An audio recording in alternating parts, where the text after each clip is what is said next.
నేను నా పేరు జానయ్య, గండికోట జానయ్య. నాది ఇబ్రాహీంపట్నం మండల్, కోల్కంపల్లి గ్రామం. నేను నేను మండల్ జడ్పీ గెస్ట్ హౌస్ పూర్తి చేసి మొత్తం పూర్తి అయిపోయింది. దాని డబ్బులు 50 లక్షల రూపాయలు రావాలి.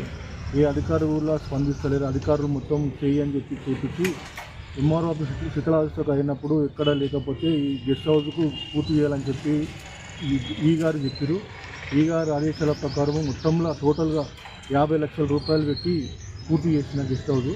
పూర్తి చేసినా కూడా ఈ గారు కానీ ఎవరు స్పందిస్తలేరు. స్పందించకపోతే 50 లక్షల అప్పుకు మొత్తం ₹3 మిత్తి లేక నెలకు 1,50,000 రూపాయలు మిత్తి అయిపోతుంది.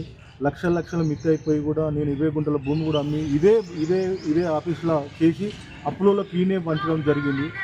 అదే కాకుండా మళ్ళా సరిపోతే కూడా మళ్ళీ నా ఎంజాల సొంతం ప్లాట్ కూడా 120 గజాల ప్లాట్ కూడా అమ్మి కూడా కడితే కూడా అప్పులు తీరకపోతే నా ఇంటికి వచ్చి కూడా అప్పులలో నానా అవస్థ పెట్టి నా ఇంటికి తాళం పెట్టి నానా అవస్థ పెడతా కూడా అని పెట్టి కూడా నన్ను కన్నా బాధ పెడుతురు. ఆ బాధ ఎగలేక కూడా ఒకనాడు నేను సూసైడ్ చేసుకోవడం జరిగింది.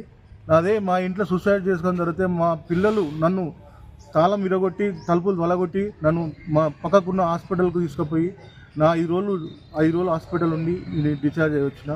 ఏ బాధ ఎగలేక కూడా నేను ఈ బాధలు నేను ఎగలేకపోతున్నా. నా ఉన్న భూమి పోయింది, ఉన్న ప్లాట్ పోయింది, నేను పిల్లలకు దూరం అయిపోయినా, నా భార్యకు కూడా దూరం అయిపోయినా, నీ ఇంటికి కూడా అయిపోయినా.